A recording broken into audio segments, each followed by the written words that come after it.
그러면 이제 시간 됐으니까 수업 시작하도록 하겠습니다. 저는 이번에 60회 변리사 시험 합격한 정민기라고 하고요. 이번에 점수는 62.66을 받았습니다. 저도 사실 이렇게까지 고득점을 받을지는 생각을 못했는데 어떻게 좀 고득점이 나와서 여러분들한테 제가 가지고 있는 제가 좀 장시했거든요, 사실. 그래서 장시하다 보니까 그 사이에 알게 된 답안지 팁 같은 거 좀 알려드리고 싶어서 이렇게 강의를 기획하게 됐고요. 여러분들이 받은 자료 중에 고득점 답안 작성론 특강이라고 있을 겁니다. 맞습니까? 사실 제가 기출문제 해설 같은 경우는 사실 여러분들이 시중에 나와 있는 사례집이나 이런 거 보면 어느 정도 답이 다 있어요. 그래서 사실 이 부분을 좀 여러분들한테 알려드리고 싶어서 강의를 하는 건데, 사실 읽어보면 별거 없거든요. 별거 없어요. 항상 그렇게 생각이 됩니다. 원래 1차 공부하는 방법, 2차 공부하는 방법, 답안지 어떻게 써야 되냐, 이런 것들은 책 서설 같은 부분이라서 읽다 보면 당연하지, 어떻게 보면 그렇게 느껴지거든요. 근데 이거를 알고 있는 거랑 그냥 막연히 알고 있는 거랑 좀 차이가 있거든요. 그래서 저는 여러분들이 제가 이 자료를 만들 때 보기 좋게 만들지 않고 자세하게 만들어 놨어요. 자세하게 만들어 놨기 때문에 이 수업이 끝나고 나서 오늘 수업이 끝나고 나서도 좋고 내일 수업이 끝나고 나서도 좋고 수업 전체가 끝나고 나서도 좋고, 이 자료를 가지고 스스로 좀 다시 만들어 보던지 아니면 이 자료를 꾸준히 갖고 가면서 스스로 계속 업데이트를 하면서 만들어 갔으면 좋겠어요. 그리고 특허뿐만이 아니라 상표나 민사소송법 같은 경우에도 마찬가지로 조그만 캠퍼스 노트 같은 거 있잖아요. 아니면 태블릿으로 공부하시는 분들은 거기다가도 괜찮고, 그래서 자기만의 답안지를 어떻게 만들어 가야 될까, 이런 얘기가 좀 있잖아요. 답안지도 어떻게 보면 5번째 과목이다 라는 얘기가 있는데, 그 답안지를 어떻게 써야 되는지에 대해서도 여러분들이 꾸준히 시험 끝날 때까지 계속 공부를 하셨으면 좋겠습니다. 그럼 들어갈게요. 처음에 답안이란 무엇인가라는 대목차가 있는데요. 그냥 질문에 대한 답이란 말이죠. 그래서 결론 도출을 위한 출발 과정 도착을 이렇게 보여주어야 한다고 써놨는데요. 사실 그 뒤에 있는 말이죠. 유기적이고 논리적인 흐름하에 자연스럽게 결론에 도달하는 과정을 전부 보여주어야 좋은 답안이다. 이게 논리적인 흐름이라는 게 어떻게 보면은 되게 쉬운 말이고 당연한 말인데, 이 부분은 뒤에 나와 있는 답안지를 구체적으로 어떻게 써야 되느냐에 따라서 좀 자세하게 좀 설명을 드리고요. 두 번째, 질문에 대한 답인데요. 앞에서 1차원적으로 질문에 대한 답이라고 했잖아요. 그럼 이 질문이라는 건 무엇인가? 처음에 보면은 질문의 종류, 단문, 준단문, 사례형, 판례형, 사실 이 부분도 저도 그냥 공부를 어떻게 보면 좀 대충 했을 때는 이렇게 느꼈어요. 그냥 물어보는 건 단문이지, 사례에 들어가는 건 사례형이지, 판례지, 실무형이지, 그냥 막연하게 생각을 했었거든요. 근데 이 질문의 종류에 따라서 우리가 답안지를 어떻게 써야 되는지에 대한 디테일이 좀 달라집니다. 그렇기 때문에 저 역시도 다른 강사님들처럼 이 목차를 넣을 수밖에 없더라고요. 자료를 만들다 보니까. 그래서 첫 번째 문제를 보면 2011년 48회 문제 1번을 보면 진보성 판단의 일반적인 순서를 제시하고 어떤 판단 방법을 구체적으로 설명하시오. 그냥 단문 문제죠. 단문 문제예요. 책에 있는 걸 그대로 갖다 바르는 게 결국 우리는 단문 문제라고 하고요. 이건 공부를 열심히 한 기득 이상 수험생들이라면 어떻게 보면 당연하게, 하지만 짱돌이 나오면 참 쉽지 않죠. 작년, 재작년 상표 같은 경우에도 어떻게 보면 좀 단문 내지 준단문의 짱돌이 좀 나왔었고, 올해 같은 경우도 바꿔치기 문제 같은 거, 사례형으로 나오긴 했지만, 이제 그런 부분 책에 있는 거 잘 외우고 암기하고 판례 내용 잘 알고 있으면 그대로 우리가 쓸 수 있는 문제들입니다. 자, 두 번째 보면 2023년 60회 문제 4번 보면요. 1번 선택 발명에 대해 설명하고 의뢰 선택 발명이 진보성을 인정받기 위한 요건에 관하여 설명하시오 라는 문제가 있는데, 위에 있는 단문 문제와의 차이가 뭘까요? 을이라는 주체가 들어갔다는 겁니다. 을이라는 주체가 들어갔다는 순간 이거는 단순히 단문 문제가 아니라, 사실 문제를 그냥 국어적으로만 해석하면 선택 발명에 대해 설명하고 선택 발명 설명하고 선택 발명이 진보성을 인정받기 위한 요건에 대해서 설명하시라고 해서 선택 발명 진보성 인정받기 위한 요건 우리 최신 판례 있잖아요. 그거 우리 그냥 쓰면 될 것 같은데 을이라는 주체가 질문에 들어가는 순간 이거는 사례적인 느낌이 들어가게 됩니다.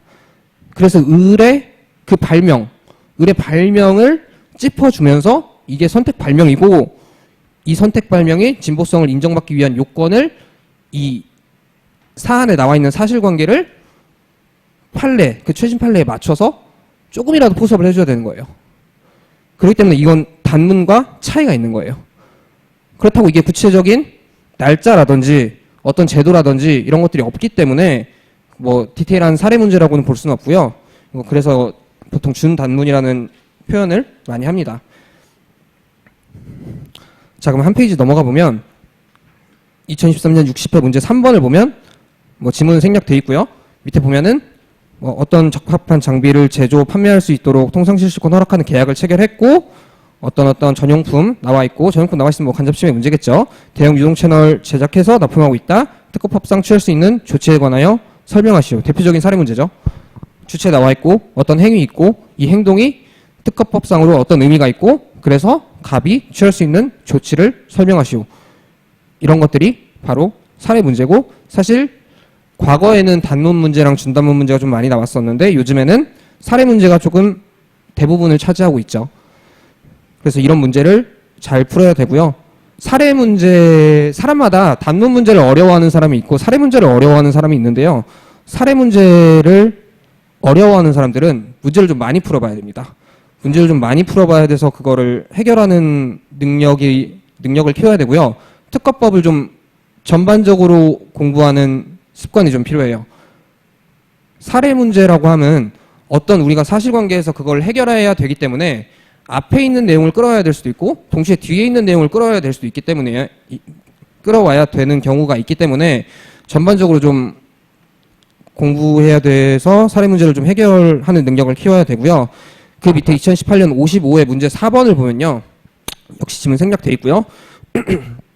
42조 2의 거절 이유를 통제할 수 있는 청구항, 근거 설명하고 밑에 2번은 분할 출원을 하려고 한다. 어떻게 보정해야 되는지 설명하고 분할 출원의 청구 범위를 작성하시오. 사실 19년이었나요? 언제 실무형 문제가 한번 들어왔다가 1년 만에 바로 다시 나간 적이 있었죠. 근데 사실 실무형 문제는 옛날부터 있었어요. 이런 식으로. 실제로 어떤 식으로 보정을 해야 되는가. 청구 범위를 니네가 직접 작성을 해봐라.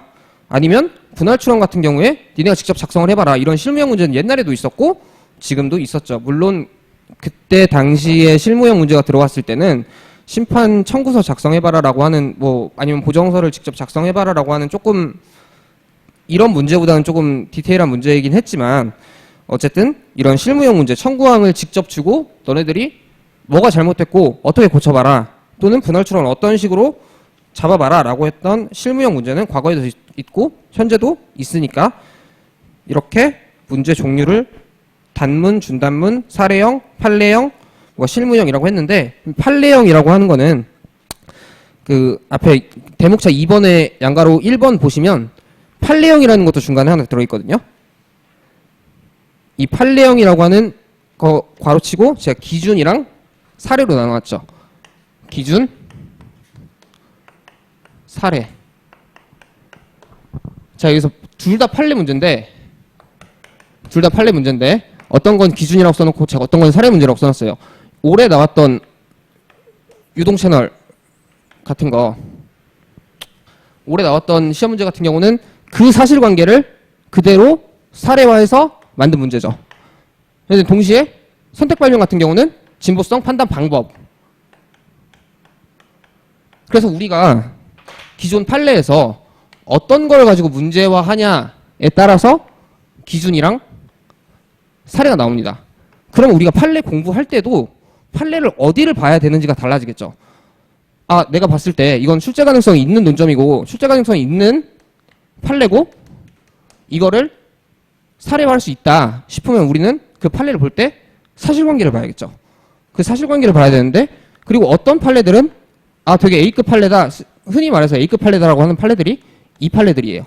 이 판례들은 우리가 그 사실관계를 많이 보는 게 아니라 이 판례에서 나타나는 기준 예를 들어서 아까 말했듯이 선택 발명 진보성 같은 경우나 아니면 뭐 균등론 같은 경우에 있어서 뭐 1 내지 3요건 같은 경우 설시하는 거, 그런 기준이 되는 판례, 이런 두 가지로 나눠서 좀 공부를 해야 됩니다. 그래서 사례 같은 경우 사례화시킬 수 있다는 거는 사실관계까지 봐야 되는 거고, 기준이 있어야 된다는 거는 어떻게 보면 암기에 조금 더 치중해야 된다는 얘기죠.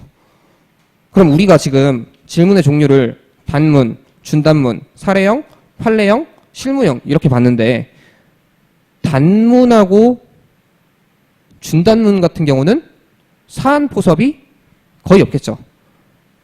그래도 준단문은 사안포섭은 꼭 해줘야 된다고 아까 말씀드렸고요. 그 다음에 사례형 같은 경우, 그리고 판례형에서 특히나 사례를 재구성한 문제 같은 경우는 사안포섭이 중요한 요건이 됩니다. 그래야 고득점을 할 수 있고요. 그 다음 실무형 문제 같은 경우는 답 맞추는 게 가장 중요합니다. 실무형 같은 문제는 이제 청구항을 너네가 어떻게 잡아볼래? 라고 했는데 그걸 틀려버리면 점수를 주고 싶어도 주기가 사실상 힘들죠. 그래서 답안의 기본 형태 2-양가로 2번으로 넘어가 볼게요. 자료에 페이지 번호 없죠? 다음부터는 좀 넣어가지고 하겠습니다. 제가 그 2-2번 답안의 기본 형태로 보면은 여러분 이거 한 번씩 보셨을 거예요. IRAC, Issue, Rule, Application, Conclusion이라고 되어 있는데, 뭐 그냥 소위 말해서 뭐 문학판 검사 뭐 이렇게 생각하시면 됩니다. 그래서 처음에 이슈 문제 소재 던져주고, 그 다음에 룰, 뭐 법조문 내지는 판례 주고, 그 다음에 사안에 적용하고 결론으로 가는데, 아까 말했듯이 단문하고 준단문 같은 경우는 사안포섭할 게 많지 않잖아요. 사안포섭할 게 많지 않고 결국은 우리가 그 내용을 갖다 쓰는 건데, 내용을 갖다 쓸 때 문제점이라는 게 많이 있을까요? 문제가 뭐가 될까요? 예를 들어서 특허권하고 노하우랑 비교해봐라 라고 했을 때 문제 소재가 되는 게 있을까요? 그 문제를 냈을 때 교수님은 거기에 배점을 할당을 할까요? 안 할 가능성이 높겠죠. 그래서 조금 이따 좀 더 구체적으로 설명을 드릴 텐데, 기본적으로 단문하고 준단문에서는 좀 과감하게 패스하는 것도 괜찮다고 생각합니다. 그 다음에 룰로 넘어가면요, 문제를 해결하는 데 필요한 법률, 논리, 판례 등 문제를 푸는 열쇠라고 돼 있죠. 논리라고, 뭐 법률 같은 경우는, 법률하고 판례 같은 경우는 어떻게 보면 당연한데, 논리 같은 경우도 제가 하나 더 넣어놓은 게, 기본 법리라는 것들이 있잖아요. 뭐 예를 들어서 굳이 특허법에서 배우진 않지만 뭐 부당이득 반환 청구라든지, 아니면 뭐 구성 요소가 완비가 되면 그 다음에 뭐 더 부과해도 뭐 침해가 된다든지, 이런 어떻게 보면 기본 법리 같은 것들도 우리가 써줘야 되기 때문에, 그런 건 법률에 따로 적용되어 있는 게 아니니까, 그래서 그런 것들을 룰에 기재를 해주고요. 그래서 단문에서는 결국 우리가 사안의 해결도 사안 포섭도 거의 없고 문제점도 많지 않기 때문에 결국은 룰이 단문의 답안이고요. 준단문 같은 경우는 룰 플러스 사안 포섭이 답이 되는 거고요. 그 다음에 제가 지금 계속 단문하고 준단문에 대해서만 얘기를 많이 드리는데, 사실 요즘은 사례형 문제가 더 많죠. 그럼에도 불구하고 단문하고 준단문에 대해서 이렇게 얘기를 하는 거는 많이 안 나오기 때문에 거기에 대해서 신경을 별로 안 쓰신다는 거예요. 그렇기 때문에 그게 중요하다라고 말씀을 드리려는 게 아니라, 그 단문하고 준단문 같은 경우에도 내가 문제가 나왔을 때 어떻게 쓸 것인가를 미리 좀 준비를 하셔야 되기 때문에 얘기를 드리는 거고요. 그 다음에 어플리케이션, 당연히 사례 문제가 대부분 나오기 때문에 어플리케이션이 제일 중요하죠.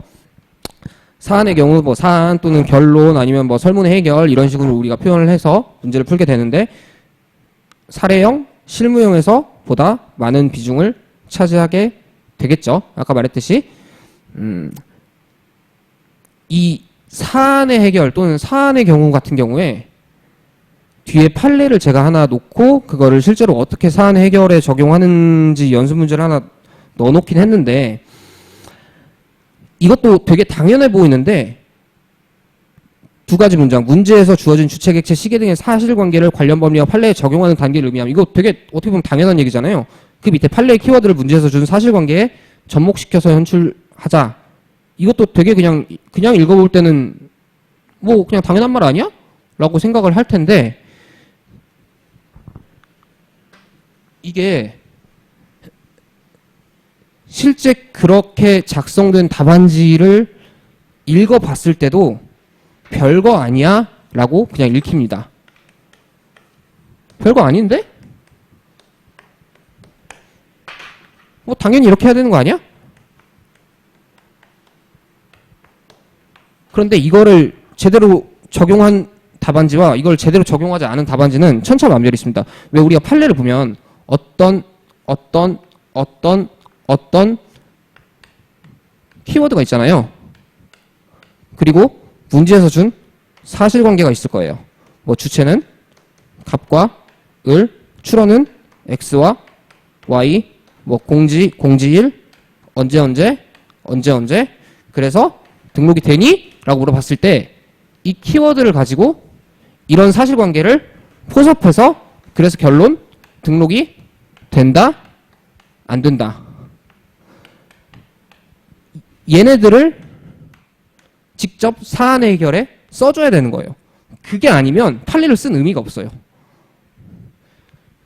특히나 이런 부분은 상표에서 조금 더 두드러지는데요. 제가 뭐 특허를 강의하기 때문에 상표에 뭐 그건 아니긴 한데 상표에 있어서 뭐 34주의랑 13호 같은 거 되게 많잖아요. 거기에 나와 있는 키워드들 되게 많은데 사실관계가 있으면 거기에 나와 있는 그 간접 사실들을 직접 하나하나 포섭을 해줘야 되는 거예요. 사안의 해결에. 당연해 보이지만 연습하셔야 돼요. 그래서 판례에서 키워드를 뽑아내는 연습 그리고 사실관계와 키워드를 꼭 연결해라. 저는 이거를 그냥 당연하다고 생각하고 그냥 적당히 해서 문제를 풀었었는데 올해 시험 보기 한 2달 전에 스터디원이 그렇게 얘기를 하더라고요. 그 친구랑 저랑 이제 작년부터 계속 스터디를 같이 했었는데 아니 형은 근데 사안 포섭이 조금 더 신경을 써야 될 것 같다. 왜 이 정도면 사안 포섭 잘했잖아. 근데 왜 이 정도면 사안 포섭 잘했잖아. 라고 했는데 이러니까 뭐 등록 안 된다. 라고 잘했잖아. 위에 나와 있는 거 하고 잘했잖아. 아니 근데 형 판례 키워드가 여기 안 들어가 있잖아. 라고 얘기를 하더라고요. 그때 이제 친구 답안지랑 비교를 해보니까 제 답안지가 좀 모자라 보이더라고요. 그래서 이게 사실관계랑 키워드를 접목시키라는 게 그렇게 쓰라는 거구나. 판례에 나와 있는 키워드를 사실관계랑 접목해서 써야 된다. 라고 다시 한번 강조를 드리고요. 이 부분 같은 경우에는 제가 좀 뭐 다음 시간이든 아니면 뭐 좀 비교를 해서 예시를 비교를 해서 다시 한번 보여드리도록 하겠습니다. 그래서 두 줄 문제에서 주어진 주체, 객체, 시기 등의 사실관계를 관련 법리와 판례에 적용하는 단계를 의미하고 판례 키워드를 문제에서 준 사실관계에 접목시켜서 연출하자. 이거 항상 주의해 주셨으면 좋겠어요. 그 다음에 결론 같은 경우에 질문에 답을 내는 단계 이미 어플리케이션을 통해 답을 한 경우가 있을 수 있어요. 이 배점이랑 그런 거 시간 같은 걸 고려해서 답안 모아주기 해서 막판에 뭐 물어보는 거 등록된다 안 된다? 침해다 아니다? 인용심결이다 기각심결이다? 써주는 거 그거 말하는 겁니다. 그래서 답안지 기본 구성이 이렇게 되는데 양가로 3번 IRAC를 어떻게 할 것인가. 지금 문제의 소재부터 결론까지 간략하게 말씀을 드렸는데 문제를 보고 뽑아내야 될 거 아니에요. 써야 돼요. 여러분 어떻게 보면 이것도 당연하게 항상 목차 우리가 작성해가지고 답안지 작성을 했었죠. 목차를 안 쓰면 글이 보이지가 않겠죠. 근데 교수님들이 답안지 한 권을 채점할 때 보통 2분에서 3분 정도 걸린다고 해요. 2분에서 3분 정도 걸린다고 하고 근데 목차를 적지 않으면 교수님이 보이지가 않겠죠. 교수님이 보이지가 않는다는 건 결국 내 점수에서 손해가 난다는 소리니까 당연히 목차를 쓰고 뭐 지금까지 글에 오셨겠지만 목차를 쓰셔야 하고요. 그러면 반괄호 2번을 보면 질문을 그대로 목차로 활용하는 방법, 가장 기본적이면서도 이것도 짚어주지 않으면 잘 못하는 분들이 많이 있더라고요.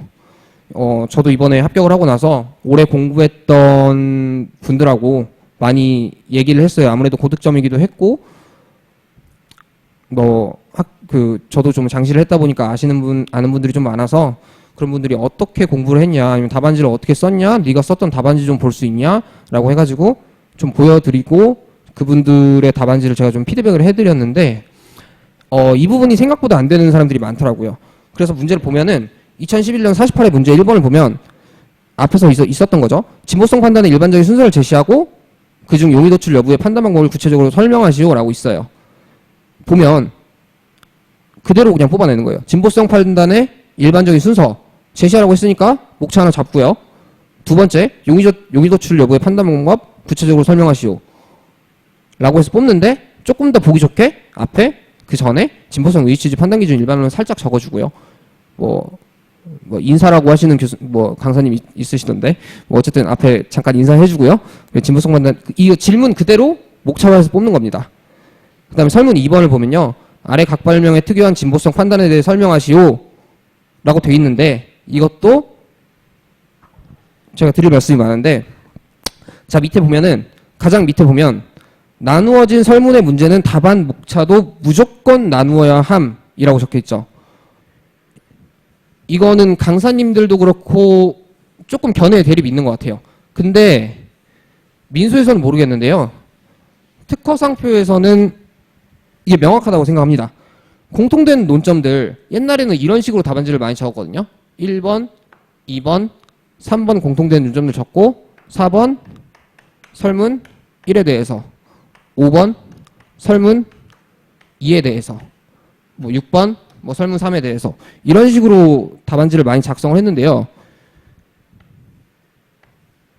제가 학교에서 이제 법학 수업을 들을 때 이런 식으로 답안을 작성했는데 점수가 조금 안 좋길래 가서 이제 질문을 드렸더니, 이거 점수를 주긴 줬다. 주긴 줬는데 설문 1에 대한 배점이 우리가 정해져 있고, 배점의 한계가 정해져 있고, 설문 2에 대한 배점의 한계가 정해져 있고, 설문 3에 대한 배점의 한계가 정해져 있는데, 이거 네가 쓴 거 어디다 갖다 넣어야 될지 모르겠다. 특히나 국가시험 같은 경우에는 학교 교수님 수업 시간이 아니라 국가시험 같은 경우에는 이게 명확하잖아요. 예를 들어서 이게 10점, 10점, 10점이라고 했을 때 사실상 우리가 만점이 6점, 5점 내지 7점 되겠죠. 근데 여기에 들어가 있는 내용, 채점 기준표 여기에 있는데 이거 배점 줘야 돼? 그러면 얘는 줘야 돼? 얘는 줘야 돼? 이렇게 다 쓰네 보면 설문 1, 설문 1, 설문 2, 설문 3 이렇게 쓴 애보다 얘가 더 많이 쓰고 얘가 더 풍부하게 썼는데 점수를 주긴 줘야 될 것 같은데, 이게 어디다 줘야 될지 모르겠다는 거예요. 그래서 이렇게 문제가 나오면 이런 식으로 설문 2번 같이 각 발명의 특이한 진보성 판단 방법에 대해 설명하시오라고 나오면 무조건 일단 나눠야 되고요. 무조건 일단 나눠야 되고, 이거보다 사실 제가 써놓은 답안지 설문 2번 0번의 진보성 판단 방법이라고 간략하게 인사했잖아요. 사실 이거보다 좋은 방법은 시간적인 여유가 있으면 설문 1 아래 이렇게 써줘야 되는 거예요. 이렇게 써줘야 되는 건데 현실적으로 그거는 조금 쉽지 않으면 그냥 인사하고 소설문 1, 2, 3번 해가지고 이건 무조건 나눠줘야 됩니다. 특허 상표 무조건이에요. 이거 똑같은 거 또 쓰더라도 마찬가지입니다. 그 다음에 각 대목차 하위 내용의 비중을 조절할 줄 알아야 함이라고 쓴 거는 이거 0번 같은 경우에 너무 힘쓰지 말라고 적어놓은 거예요.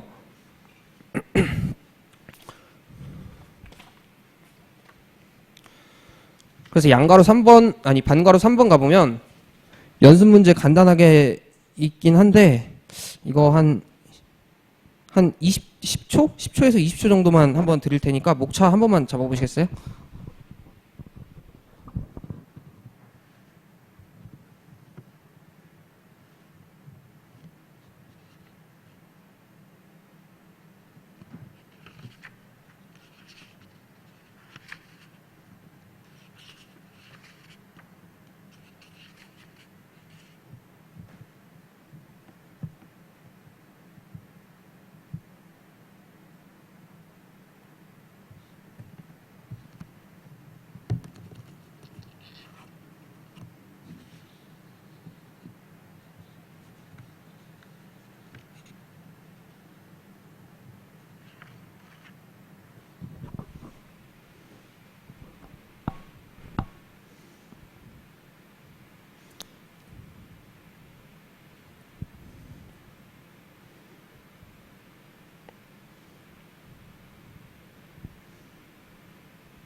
너무 디테일하게 잡으시는 것 같은데.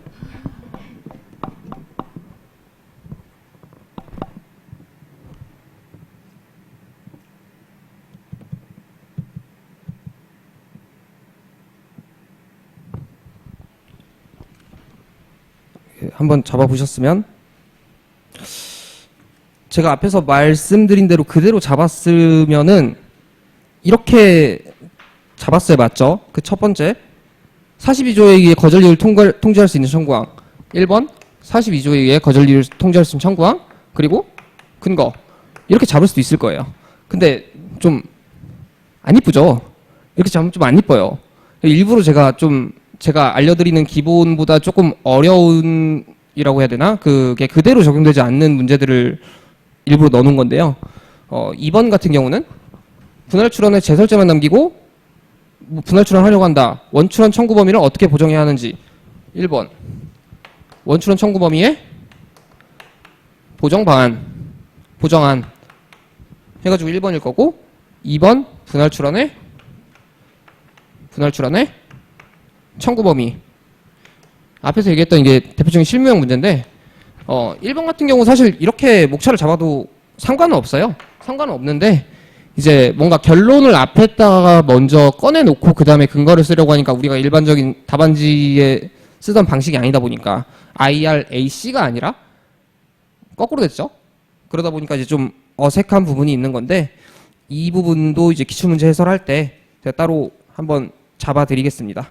이렇게 해도 상관은 없어요. 근데 사실 그래서 저희가 원래 그 사법고시가 없어지고 나서 로스쿨이 들어왔을 때 로스쿨 답안지가 처음에 이런 식으로 작성이 됐었어요. 어떻게 됐냐면 처음에 소송의 판결을 예상하시오라고 하면은 처음에 인용 판결 예상한다. 2번 근거해서 이렇게 돼 있더라고요. 저도 이제 민사소송법을 이제 공부를 했었으니까 처음에 로스쿨 기출문제 같은 걸 좀 볼 때 답안지를 다 이렇게 작성을 하더라고요. 근데 좀 이상한데 우리랑 좀 다르네. 우리는 결론을 마지막에 짓는데 근데 결국 로스쿨도 우리가 하는 방식대로 좀 돌아오더라고요. 그런 거 보니까 이렇게 결론을 먼저 뽑아내는 거는 그렇게 이쁜 방식은 아닌 것 같고요. 기출문제 이거 연습문제 같은 경우는 기출문제 해설할 때 거기다 실어놨으니까 그때 한번 보겠습니다. 그다음에 3번 좋은 답안을 만들어가는 방법입니다.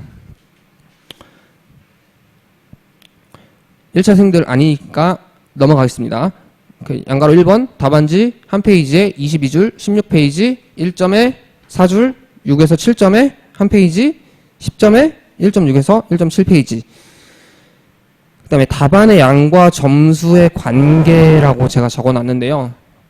이 부분도 항상 논란의 여지가 있죠. 많이 쓸수록 점수가 높은 거냐? 아니냐? 이게 항상 논란의 여지가 있는데요. 저는 이제 올해 같은 경우에 19페이지 좀 넘게 썼었고요. 근데 그건 확실히 맞는 것 같아요. 많이 쓴다고 점수가 나오는 건 아니죠. 당연히.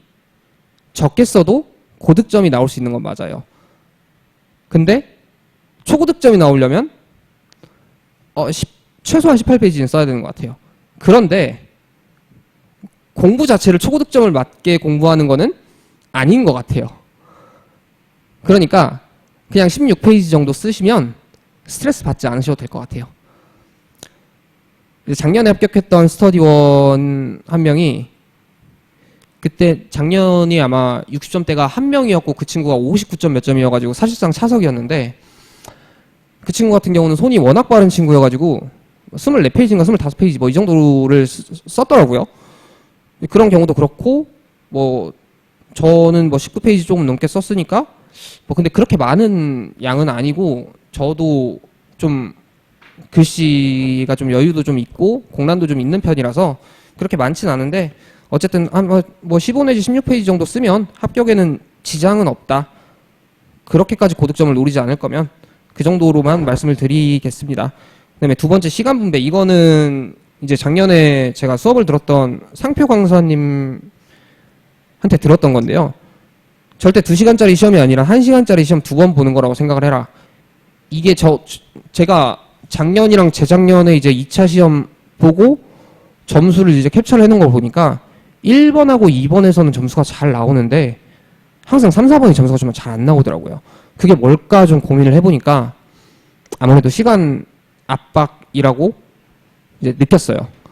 그래서 어떻게 해야 될까라고 해서 이제 작년에는 3번, 4번부터 실전에서 풀어보기도 하고 뭐 여러 가지 방법을 써봤는데 결국은 시간 단축이 최선이더라고요. 결국은 내가 문제를 풀 때 시간 단축을 해야 되는 거고 이게 밀리면 계속 밀리게 되니까 이걸 해결하는 가장 좋은 방법 중에 하나였던 것 같아요. 이거 2시간짜리 시험이 아니라 1시간짜리 2번 보는 거다. 이게 문제를 풀다 보면 처음에 1번에서 조금 긴장되는 것도 있고 저는 아침마다 GS를 썼었거든요. 스터디를 할 때 아침마다 2년 동안 거의 매일 이제 뭐 시험 끝나고 이제 쉬는 시간 빼고 2년 동안 거의 매일 아침에 GS를 썼는데 일단 첫 번째 문제 풀 때는 손도 잘 안 풀려져 있고 뭐 이런저런 이유도 있고 뭐 풀다 보면은 이제 조금 사람이 조금 3번 정도 가면 살짝 누르지해져요. 이거 맨날 아침 푸는 거니까. 그러니까 조금 그때는 이제 손이 제 최고 속도로 또 안 나가더라고요. 그래서 그런 것들을 보니까 이게 그냥 1시간짜리 2번이라고 생각하는 게 이게 가장 최선인 것 같다. 이 마인드셋을 장착하고 나니까 확실히 더 좋았던 것 같아요. 그러니까 여러분들도 이제 GS 푸실 때 한번 적용을 한번 해보세요. 내가 시간이 좀 부족하다. 내가 3, 4번에서 늘 힘이 좀 빠진다. 그렇게 되면 이 방법을 한번 좀 적용을 해보시고요. 그래서 그리고 20점짜리 그 한 6째 줄 정도 가보시면 20점짜리 문제를 빨리 푸는 사람하고 10점짜리 곱하기 2개의 문제를 빨리 푸는 사람의 유형이 좀 나눠져 있어요. 이게 사람마다 또 다르더라고요. 어떤 사람은 긴 사례를 분석하고 한 번에 그냥 쭉 쓰는 게 편한 사람도 있는 거고 어떤 사람은 하나의 문제를 물어보는 게 복잡하지 않지만 잘라서 딱딱딱딱 그렇게 쓰는 게 더 맞는 사람들도 있고 저 같은 경우는 후자였거든요. 저 같은 경우는 후자였는데 그래서 이번에 특허 같은 경우에 문제가 쪼개서 좀 많이 나왔죠. 그래서 저 이번 시험에서 조금 유리했던 것 같아요. 그래서 이런 자기만의 그 내재되어 있는 스타일이라고 해야 되나 본성이라고 해야 되나 이런 것들도 조금 고려를 해보시고 준비할 때도 이런 것들까지도 좀 디테일하게 준비를 해보셨으면 좋겠어요. 이 문제를 보고 나는 이 문제는 조금 빨리 풀 수 있을 것 같은데 라고 하면 그 문제를 뒤로 보내든 이런 것들 실전에서 적용할 수 있을 것 같고요. 그 다음에 지금 여기서 말씀을 드리는 게 좋을 것 같은데 시간 분배니까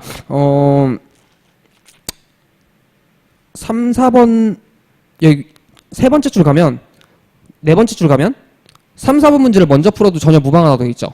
3, 4번 문제를 전혀 먼저 풀어도 괜찮습니다. 작년에 저 실제로 그렇게 했고 점수 뭐 엄청 고득점은 아니었는데 점수 받을 만큼 받은 것 같아요. 근데 저는 그거는 조금 지양해 줬으면 좋겠어요. 3, 4, 1, 2는 괜찮고 1, 2, 3, 4 당연히 괜찮고 4, 3, 1, 2 약간 불안하지만 이것까지도 괜찮아요. 근데 2, 3, 1, 4 이런 거는 좀 별론 것 같아요. 왜냐면 채점하시는 교수님이 1, 2번 들어가고 3, 4번 들어가거든요. 1, 2번 들어가고 3, 4번 들어가기 때문에 이게 2번하고 1번이 이렇게 떨어져 있으면 귀찮잖아요. 귀찮단 말이에요. 그리고 특히나 어떤 교수님 같은 경우 이런 얘기가 들리더라고요. 4번 나는 두 번째 권을 펼쳐보는 것 자체가 너무 싫어서 나는 1, 2번만 한다. 이런 분도 계세요. 그렇기 때문에 이런 경우는 조금 지양해 주셨으면 좋겠고 그리고 실제 이렇게 풀면 시간 계산이 좀 힘들어요. 우리가 36분, 보통 24분 이렇게 잡잖아요. 근데 이게 2개 들어가는 순간 1시간 12분이 돼버리잖아요. 시간 계산도 복잡하고 아까 말씀드렸던 올해 스터디원 같은 경우에 그 친구가 상표를 되게 잘했거든요. 상표를 되게 잘하는 친구였는데 상표 점수가 이번에 저보다 안 나왔어요. 그 친구가 이제 시험장에서 이제 조금 말렸던 이유가 1번 문제 풀고 조금 당황하고 살짝 늦었는데 답안지를 넘겼는데 열심히 푸는데 시간 관리가 도저히 안 돼서 봤더니 1번, 3번을 풀고 있었다고 하더라고요. 그래서 그거를 문제를 풀다가 왜 안 끝나지? 내가 열심히 풀고 있긴 한데 왜 안 끝나지? 라고 보다가 보니까 내가 2장 넘겨가지고 시험지를 2장 넘겨가지고 내가 1번하고 3번을 풀고 있었구나 라는 걸 그때 깨달아가지고 엄청 이제 멘탈 한번 깨졌다가 다시 이제 잡아가지고 여찌저찌 해서 잘 마무리를 해서 합격을 하긴 했는데 그래서 3번, 4번 푸는 거 괜찮고 1번, 2번 괜찮은데 좀 섞이는 거 넘겨야 되는 건 좀 최대한 지양했으면 좋겠다.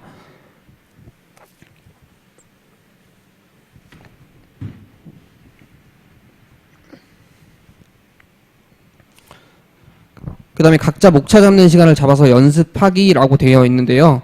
저는 30점짜리는 보통 6분 안에 6분에서 뭐 늦어도 7분 정도에서 목차를 잡았고요. 20점짜리는 2, 3분 내에서 목차를 잡았고요.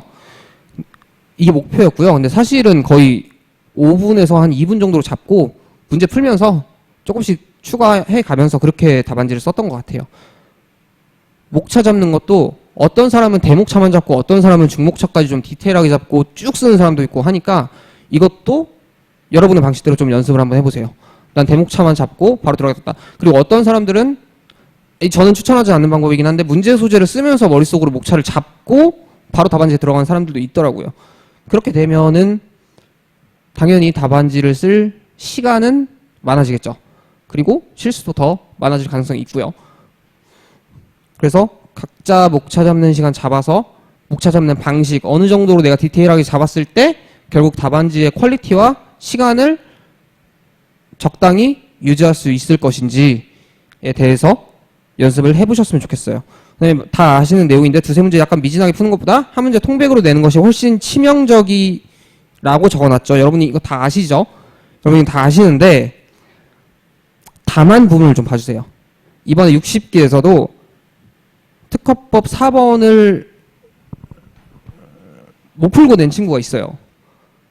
특허법 4번을 못 풀고 낸 친구가 있어서 시험 끝나고 이제 그 친구를 만났는데 오빠 나 뭐 1차 공부해야 돼요. 막 왜 그렇고 이렇게 했는데 상표는 잘 풀었고 뭐 민서 뭐 잘 풀었는데 특허 뭐 한 문제 못 내가지고 갖고 근데 답안지를 이제 저랑 이제 서로 이제 얘기를 해봤더니 괜찮게 쓴 거예요. 그냥 썼는데 딱 한 문제 그거 못 풀어가지고 그래서 괜찮을 것 같은데 근데 솔직히 말하면 저도 제가 합격할 거라고 모르긴 했는데 어쨌든 근데 다른 사람 얘기하는 거랑 제 얘기하는 거랑 좀 다르니까요. 그래서 근데 괜찮게 푼 것 같은데 좀 너무 그렇게 생각 안 해도 될 것 같아. 근데 뭐 1차 미리 공부하는 거는 뭐 나쁘지 않긴 하지만 어쨌든 너무 불안해하지는 않고 있어도 될 것 같아요. 그랬더니 여전히 합격을 하더라고요.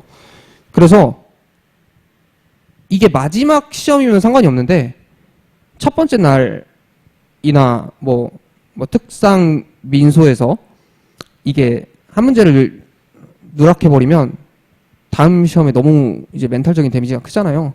근데 혹시나 그런 상황이 발생하더라도 멘탈 꼭 부여잡고 하시면 그런 상황에서도 합격하실 수 있어요. 그래서 두세 문제 약간 미진하게 푸는 것보다 한 문제 통백으로 내는 것이 훨씬 치명적이라는 거 보시면 아까 10점에서 사실상 만점은 6.5점 내지는 진짜 잘 썼다 7점인데 여기서 웬만한 친구들은 5점 받을 거란 말이에요. 적당히 공부한 친구들은 적당히 기대 이상 공부한 친구들은 5점 이상 받아갈 건데 1.5점 이 1.5점 차이인 건데 10점에서 1.5점 차이인 건데 이게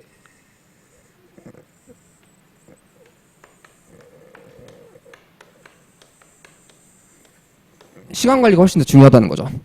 왜냐면 이거를 두 문제라고 치면 13점에서 14점인데 한 문제를 못 써버리는 순간 그냥 5점 가까이가 날아가 버리니까 당연히 통백보다는 조금 더 미진하게 1점 정도 뭐 이렇게 쓰는 것보다 그냥 이렇게 쓰고 둘 다 그냥 점수 10점 받아가겠다. 이게 차라리 훨씬 좋은 전략이라는 그래서 시험 문제에서 조금 어려운 문제가 나오더라도 내가 잘 못 풀 것 같은 문제가 나오더라도 너무 그렇게 막 거의 매몰돼 있지 않으셨으면 좋겠어요. 이건 시험장에서 멘탈 관리 지금 얘기하기엔 조금 빠른 내용이긴 한데 뭐 GS 풀 때도 항상 그렇게 생각을 하시고 끝까지 멘탈 잘 부여잡으셨으면 좋겠고요. 그리고 만약 부분 빼면 일반론 빼고 사안 사례 문제를 전제하는 겁니다. 사례 문제에서 일반론보다 사안이 훨씬 중요하기 때문에 법조문 변기만 하고 뭐 판례 있으면 판례 꼭 엄청 중요한 판례 있으면 뭐 키워드 정도로 한 문장 정도로 압축해서 어떤 판례가 있고 사안의 경우 뭐 갑과 을이 어쩌고 저쩌고 해가지고 결론 어떻게 된다 라고라도 마무리를 지어줘야 된다는 거예요. 통백은 지양하고 설령 통백이 나오더라도 멘탈 깨지지 말고요. 그 다음에 3번 문제 소재 쓰는 법으로 넘어갈게요. 제가 어떻게 보면 이 강의를 생각한 거에 대해서 좀 큰 것 중에 하나인데요. 결론부터 얘기를 드리면 조금 조심스럽긴 한데 전 문제 소재 안 씁니다. 문제 소재 안 써요. 제 거 60회 답안지 복귀 답안지를 봐도 문제 소재 하나도 없어요. 그리고 검토도 안 씁니다. 민소는 쓴 해도 있고 안 쓴 해도 있는데요. 솔직히 말씀드리면 안 썼던 해가 등수가 더 좋게 나왔어요. 민소도 그리고 특허법 강의긴 한데 민소에서 문제 소재가 중요하지 않다라기보다는 민소도 여러분 생각보다 사안포섭이 중요합니다. 여러분들 민소 주에서 쓰는 거 보면 사안포섭 그냥 대충 하고 넘어가잖아요. 보통 우리가 수험계에서 얘기하기로는 사안포섭의 비중은 민소, 특허, 상표라고 하잖아요. 뭐 어느 정도 맞긴 해요. 어느 정도 맞긴 한데 이 부분에서도 사안을 조금 더 디테일하게 써주면 당연히 점수가 좋아요. 제가 문제 소재라는 부분에 대해서 저도 정말 많이 생각을 해봤었고, 이게 사실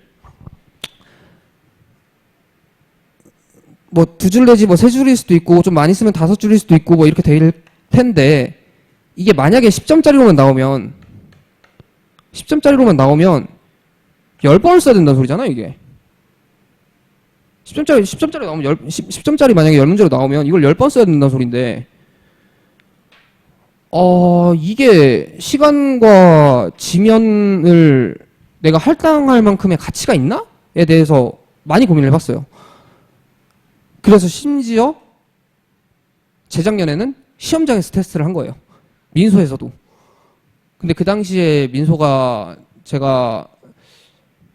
60점 한 초중반 정도 나왔는데, 민소 한 60점 중반 조금 안 나왔던 것 같은데, 그 당시에 민소가 60점대가 200명 한 초반 정도 나왔던, 220명이었나? 뭐 그 정도 나왔던 것 같아요.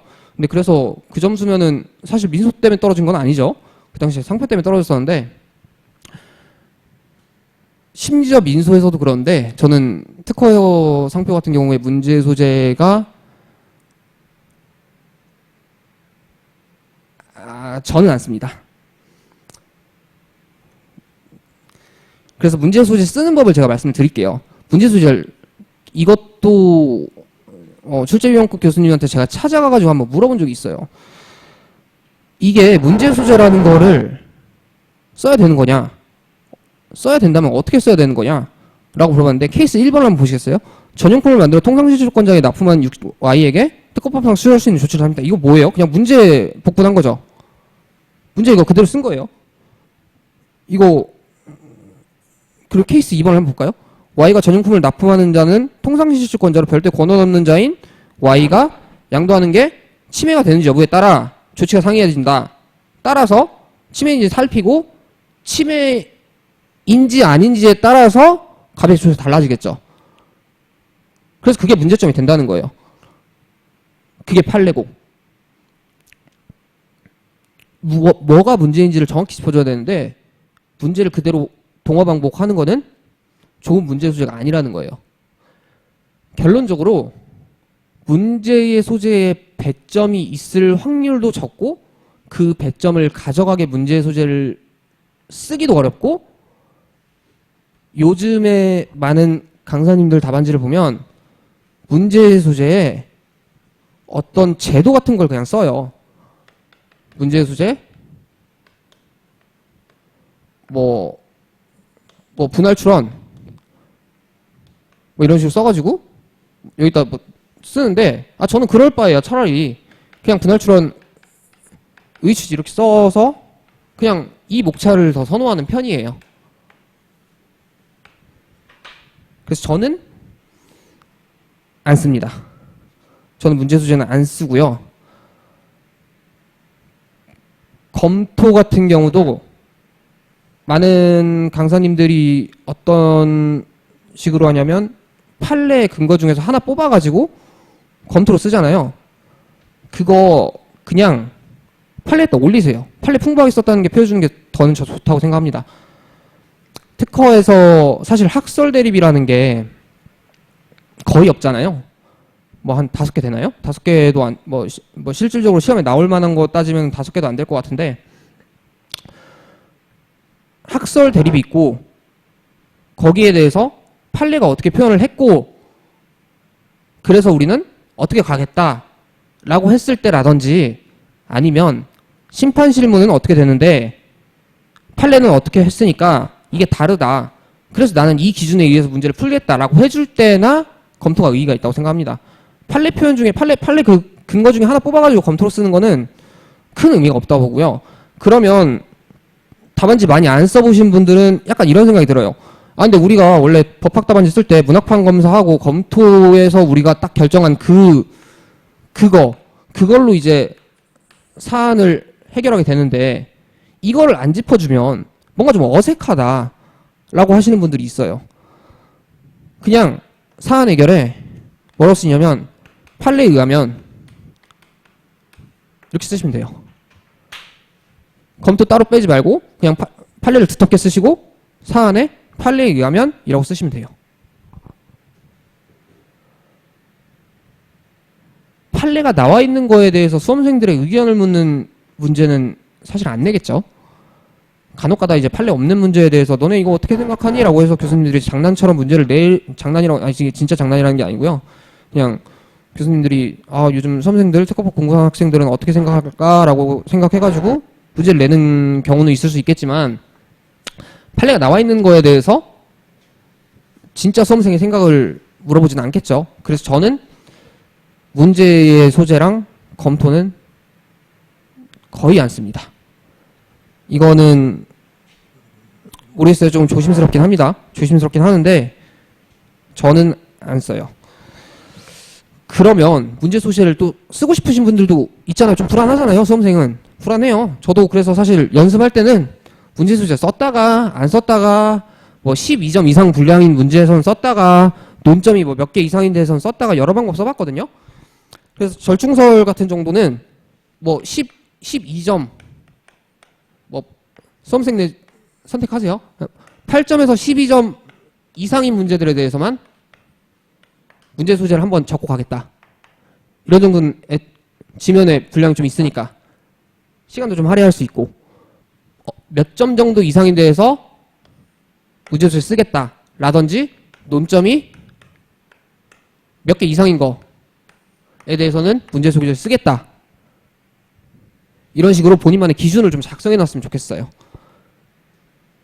4점짜리 이런 거에다가 문제 소재 쓰고 있을 수는 없잖아요. 근데 딱 본인만의 이것도 마찬가지예요. 이게 본인의 생각이 있는지 없는지에 따라서 이게 몇 초라도 시간이 단축되는 것도 있고요. 시간 단축뿐만이 아니라 그냥 바로 별 생각 없이 그냥 5점? 문제 소재 안 써? 하고 그냥 바로 그냥 들어가는 거랑 이게 자신감의 차이라든지 이게 준비도의 차이가 좀 달라지거든요. 그렇기 때문에 여러분들도 뭐 기준을 좀 만들어 놓고 점수 내지는 논점 수에 따라서 어떻게 문제 소재를 쓰겠다 안 쓰겠다를 정해 놓으셨으면 좋겠습니다. 다 쓰셔도 돼요. 다 쓰셔도 되는데, 그러면 잘 쓰는 방법 있잖아요. 그 대목차로 현출해서 보이세요? 혹시 케이스 2의 다음 단락에 다음 단락 정도, 대목차로 현출해서 다루지 않을 중요하지 않은 요소들을 문제 소재에서 언급하며 제껴주는 방법도 좋은 문제 소재 기재 방안이다. 이게 무슨 말이냐면, 우리가 침해인지 여부가 문제돼요. 지금 예를 들어서 침해 요건 어떻게 될까요? 침해 요건 혹시 어떻게 외우고 계세요? 어떻게 외우고 계시나요? 뭐 사람마다 조금씩 다르게 외울 텐데, 뭐 그냥 간단하게는 유효한 특허권이고, 뭐 정당권 없고, 보호범위 내에서 업으로서 실시 이 중에서 보통 많이 문제가 되는 게 보호 범위 그리고 실시 쪽이 좀 많이 문제가 되죠.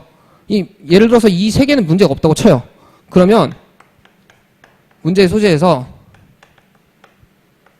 을의 실시는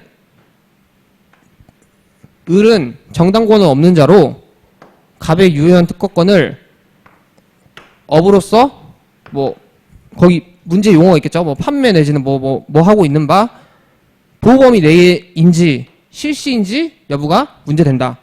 얘네들 안 쓰겠다 이거예요.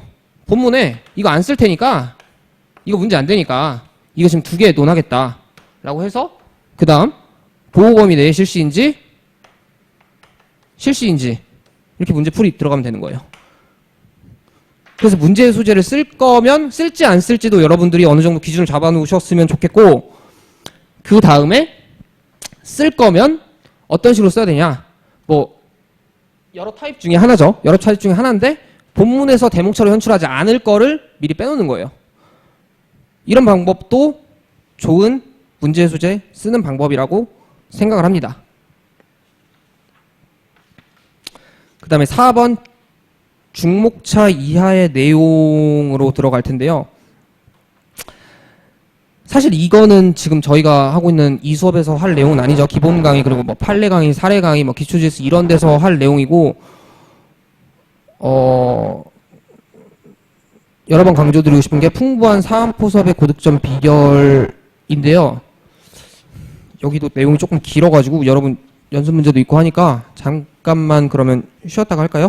지금 7시 52분이니까 8시쯤 시작하겠습니다. 혹시 질문 있으시면 앞으로 오셔서 하셔도 돼요.